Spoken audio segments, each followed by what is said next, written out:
की भारत माता की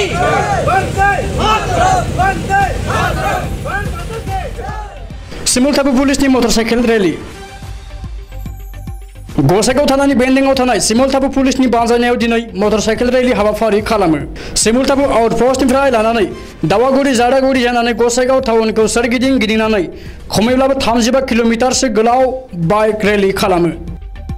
बे हाबाफारियाव आमसु आरो आक्रासु फरायसा आफादनिफ्रायबो बाहागो लादोंमोन।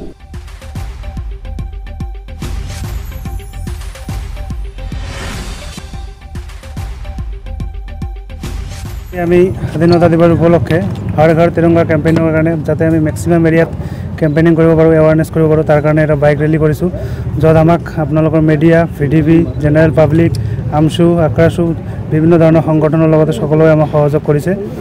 ক'ৰ পৰা ক'লৈ যাব এইটো? এইটো আমাৰ একচুৱেলি আমাৰ এৰিয়াটোতে যাম, লগতে আমি গোসাইগাঁও থানা এৰিয়া কভাৰ কৰিম। কিমানটা বাইক অলমষ্ট 200 হৈ গৈছে। কিমানটা ফ্লেগ আপোনালোকে ডিষ্ট্ৰিবিউট কৰিলে এতিয়ালৈকে? ফ্লেগ আমি কৰিলোঁ মোটামুটি